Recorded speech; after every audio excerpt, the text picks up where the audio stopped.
Okay, welcome to the HexCast, guys. This is a podcast that really I've been focusing on domestic girlfriend at the time, but I'm hoping to bring you guys some Stay for the End content. I'm hoping to bring you guys a Hina video too, and I kind of want to dive into the Hina thing and really just in that podcast alone, so I can get you guys some more episodes of the podcast out. So this episode of HexCast is going to be more so of really a review. I explained last time I like to just talk about the romance and or focus on it, but this time I kind of want to do both. So I want to say this. I'm kind of worried about where domestic girlfriend's going, not in the sense of who Natsuo ends up with, up with or anything like that. I'm kind of concerned in the sense that it's really moving pretty quick. I mean, last episode we have, Natsuo with one of his riding instructors, right? His sensei, right? And they're talking about life and how something bad will turn to something else eventually, but you just don't know what that is. No matter how bad something happens, how bad something is and that happens to you, it will turn into something. And now we're immediately in the next arc or whatever you want to call it. We are on the school trip. It's the night, Serizawa's already about to confess to Natsuo. A lot of shit's about to go down and it's happening really fast. So it makes me wonder if things may move too fast for their relationships. Whether Natsuo ends up with Hina, whether Natsuo ends up with Rui, it's moving so fast to where if it's not set up properly, it's not going to have a dramatic effect. And I think people who wouldn't agree at that point are going to be sadly mistaken when it happens, because setups are crucial, man. I mean, honestly, of all the characters right now, Serizawa has the best setup for it, but even her setup right now, I would say, is moving a little quickly, and it may take away from it a little bit. And the fact that it's going so fast, once again, leads me to believe Serizawa is about to get turned down. Maybe Natsuo kind of plays with the idea for a couple chapters and whatnot. Serizawa is too good of a fit for Natsuo almost to be true to me. That's just that's just usually how anime go, right? The obvious couple don't happen. And when I say obvious couple, I don't mean that as into Serizawa is better than Hina. I don't mean that as to Serizawa is better than Momo, better than Rui, or any of these girls. I'm not trying to go that route, even if I do feel as if she is. I just mean that in the sense of for Natsuo, and the relationship would be a clean one. It would be one that's not frowned upon. It will be the most normal relationship he could have, right? So that's the only thing I meant by that. I didn't mean anything, because I like Hina, and I want to talk about that to you guys in my other HexCast episode. So looking at the chapter now, once again, I do think Serizawa is not gonna even get a chance to be with Natsuo, because this is moving fast. This is moving really fast. It feels as if the author kind of just wants to get through it. I mean, this is a short chapter, and we went from Serizawa asking Hina if she likes Natsuo all the way to her in Natsuo's room about to ask him and or confess to him in that last panel there. So, I mean, that's all in one chapter, man. That's a lot of stuff. They literally skipped the trip, basically. They only had one panel of the trip. I mean, they're training. Natsuo is basically kind of being pushed to a direction where he needs to focus on his acting, whether that acting is going to be focused with Serizawa or it's going to be focused by him trying to help teach himself. I don't know. I mean, that's a lot of things we do got to think about when we are thinking about what's about to transpire between Serizawa and Natsuo. But more so than that, I want to talk about Serizawa now. So Serizawa is really kind of the cutest girl in the series. And the way her approach to things, you can tell she's new to it. It really reminds you of the first time you had a crush on someone. And maybe that's why I find Serizawa such a sweetheart of a person. And maybe she's so realistic, and it's such a cool atmosphere in her connection she has to Natsuo, because Natsuo used to be Serizawa. When we first was crushing on Hina, he was Serizawa, and it's really cool to see the two just mimic each other. You can literally project Natsuo on Serizawa and Serizawa on Natsuo because they all started as the two people that were inexperienced. I mean, it's really cool, right? Natsuo's inexperienced trying to go for the older girl Hina. Serizawa's inexperienced going for the older guy Natsuo. It's just really kind of adorable, and I could see their relationship being really adorable, but I don't think it's what the author has in store for the two. I wish he did. I wish the show would at least stray. And I'm not even saying I want necessarily Serizawa to win, which I would love to see Serizawa to win. She is my favorite female character. Or it's really even hard to say she is for sure my favorite female character when you have great characters like Momo. You have great characters like Hina. I mean, I like Hina a lot. I really want to talk about Hina. I just don't want to say too much. I want to keep this strictly on chapter 233. I mean, I just think there's a lot of unfair things with Hina, and I'll talk about that later.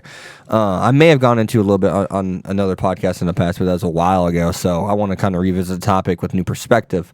So, Serizawa, when I look at the writing and how this is set up, it just seems, one, it's unorthodox in her approach to Natsuo. I would not be surprised if Serizawa doesn't really truly get to open up to Natsuo in this chapter, because we look at the last panel here, and she sneaks into Natsuo's room, and is just hovering over him, and he's startled because he's like, I was sleeping, and this girl's just hovering over me, and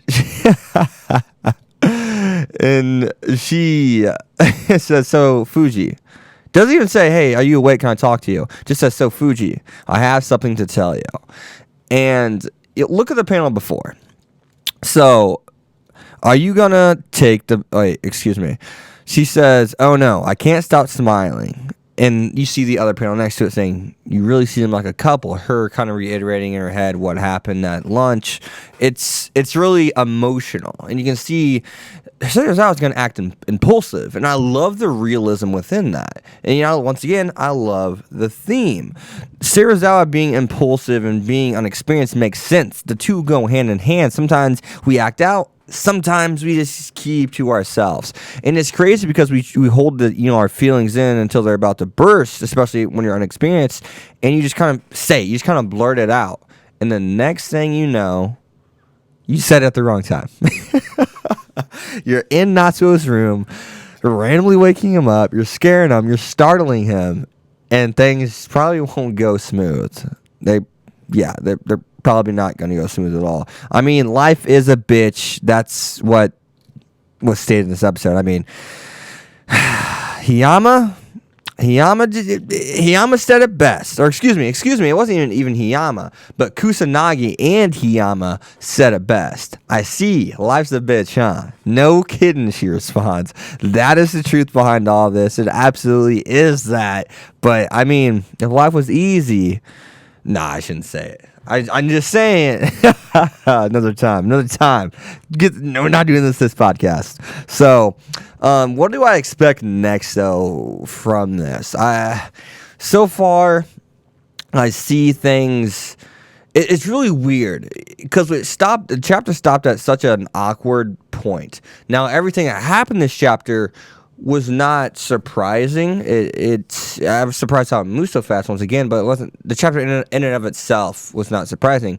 So the content in question within the chapter was not surprising. So looking at what's about to happen next, it's you could easily say it's not. Once again, like I said, she's gonna get turned down, but how things transpire next chapter is going to be weird. It's kind of unpredictable at the moment because it could go a number of ways. Because now, once again, we expect Natsuo to be started. Say maybe I'll think about it, and of course say no.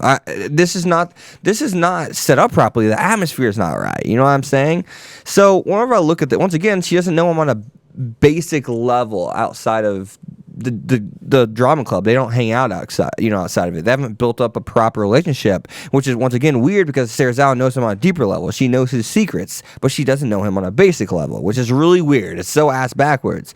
But in terms of what's going to happen next chapter, it's kind of hard to tell because think about it. Even if Fuji or Natsuo says no to her, like I fully expect he will, what happens versus a school trip? Who the hell knows? I mean, If he says no and he knows that he hurts Serizawa, how does he focus on his acting? What does Serizawa do during this time? These two still have to interact even if Natsuo turns her down. I don't know how exactly the chapter's going to flow, because a simple no could mean a lot in another sense, in other aspects. Once again, how are they gonna how is Serizawa gonna react? How are the two going to interact when they have to be around each other? How is Natsuo going to learn how to act when Serizawa is supposed to be the one that's going to teach him how to act? So you don't necessarily know how all this is going to transpire. It's really, even if, I think it's kind of obvious that him and Serizawa won't link up, but how does the interaction, where does the interaction, or how do the interactions take place? And, who knows? I mean, there's going to be a lot of context or one big piece of context, aka you just turned me down, and that one circumstance is gonna make the scenario between is really weird. It's gonna make the scenario between the two really weird. I mean, no one likes to be rejected. No one wants to get hurt. No one wants to get hurt. Absolutely, positively, no one wants to get hurt.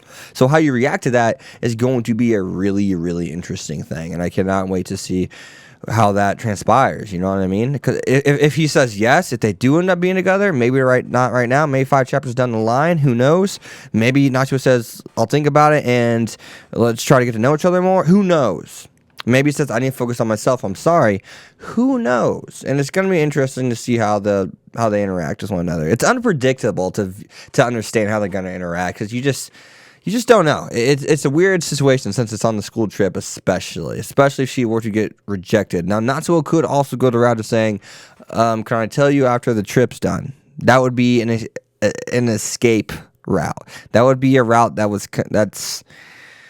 it's the sissy route, to put it nicely. You know what I mean? You got to be honest with people. But at the same time, I understand the realism behind it. No one wants to get rejected. No one wants to reject someone right to their face. That's rough. That's rough. I get it. I get it, man. I get it. So, yeah. Other than that, though, guys, think about it. Why do people not even break up? Why do most people end up breaking up, over text? No one wants to be put in that situation. So, as always, guys, hope you guys did enjoy the podcast. I think, actually, wait. We do need to discuss Hina. So, we did have Hina in the beginning, thinking about Natsuo. We know that Rui triggered Hina's passion for Natsuo once before, but once again, there's more context in this now. You gotta think about the whole Rui situation. That still stands, guys. It doesn't matter if they broke up. That's her little sister. If you were the older sibling, would you get with the younger sibling's past, love interest? You probably wouldn't. And if you did, there'd be a lot of talking to your other sibling beforehand. So even if this, I think, clearly re-triggers that. Obviously, we saw her. She's inside her own head. But there's still that goofy atmosphere to it. There's still that goofy, like no way, and Natsuo was like, I didn't know you dislike stir fry that much. There's still that whole aspect to it, guys. Context doesn't matter. Those things don't just go away. They have to be written through, and that's what the writer's done. The writer's been good about writing through conflicts. Rui's coming back. The writer said Rui will return. Don't think Hina's just gonna magically get with there. There's gonna be something. If Hina's to be with Natsuo, there are some things to come. This is far from over, in terms of that. It could be a 5-chapter thing. It could be a 4-chapter thing. I mean, there'll be a decent amount of content before that happens. I mean, there's a lot. Like I said, Hina is, I think, the most likely to. She's the most. She's the one that's put in the hardest spot right now. She is definitely the one in the hardest spot. Serizawa, no one's holding her back. There's no reason why she should feel weird about having feelings for Natsuo or getting with him.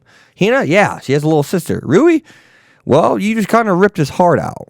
Hina and Rui have the most difficult paths. Serizawa has the easiest path, but she also has the least likely to succeed path. So, as always, guys, now we can end the HexCast. I hope you guys did enjoy the HexCast. Be sure to leave a like, comment, subscribe. Follow me on Twitter, X25. I will see you guys next time. Peace. You guys have been hexed. Love you guys. Thanks for watching, guys.